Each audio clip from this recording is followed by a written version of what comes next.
Welcome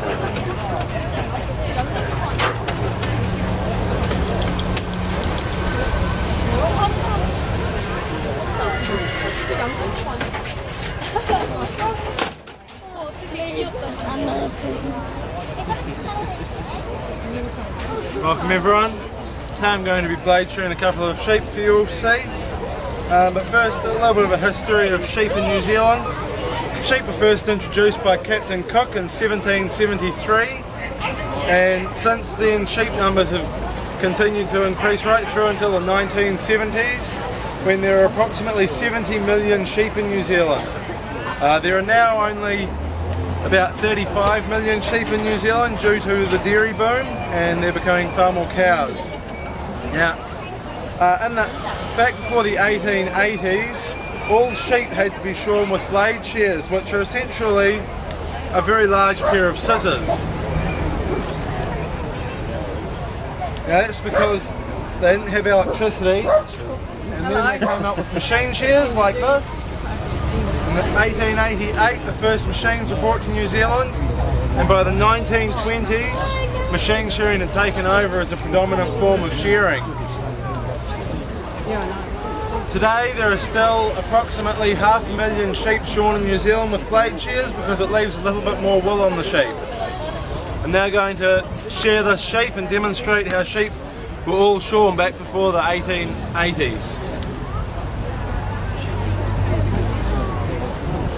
Now, shearer's day would start at 7:30 in the morning and they shear through till 5:30 in the afternoon. And on a good day, a good blade shearer would shear 200 sheep for the day. To shear 200 sheep with blade shears takes about the same amount of energy as running 2 marathons. So shearing is a very, very physical job. And because of that, shearers have several breaks through the day. In the morning they start at 7:30, they shear for 2 hours, and they have a half an hour break for smoko. They shear another 2 hours, and then they have a break for lunch at 12. They shear for 2 hours and have a smoko, and 2 hours till 5:30, and they have dinner. Now, each of these breaks they almost have a meal because they require so much energy to shear all day. So most shearing gangs would take a cook with them, and they would cook on the farm. Because the shearers, when they went out to a farm back in the 1800s, they would ride out on horseback, and they would stay on a farm until all the sheep were shorn, and this could often take well over a week, and so they would live on the station while they shore all the sheep there. The shearing gang consists of the shearers who shear the wool off the sheep. We have wool handlers. They take the wool away from the shearer and they skirt it, taking out all of the short and dirty fibres. Then the wool goes to a wool classer, and the wool classer's job is to grade the wool. So they decide what grade the wool goes into depending on how strong the fibres are and how yellow the wool is, along with many other factors. At this point the wool goes to the presser, and the presser bales the wool up in a big press, and these bales are usually around about 180 kilograms. All of the jobs in the shearing gang are very physical.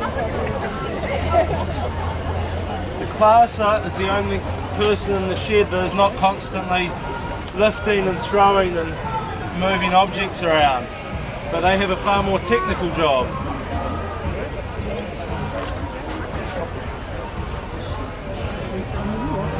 So normally once the sheep was finished being shorn, the wool would be taken away, but today Once I finish this sheet, I'll get everyone to come up and they can have a feel of the wool and feel of the sheep and see what the difference is.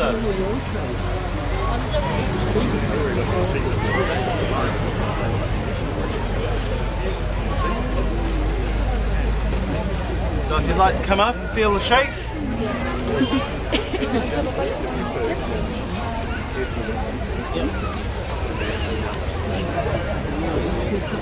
You'll notice the sheep is a wee bit sticky. That's the lanolin in the wool.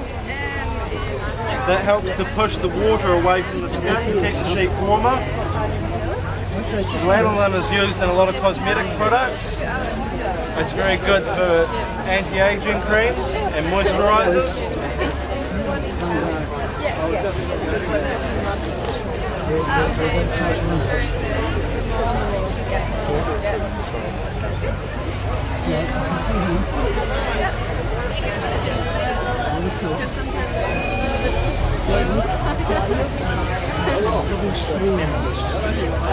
Hey Ross, come on. Did you like that? They like your sheep shearer. Oh, coming next. Yeah. Around about 20 to 25 an hour.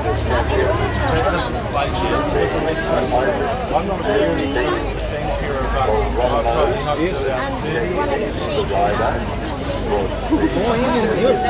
I'll put this one away and I'll grab one more here if any of you missed some of that. Stand here and watch the next one.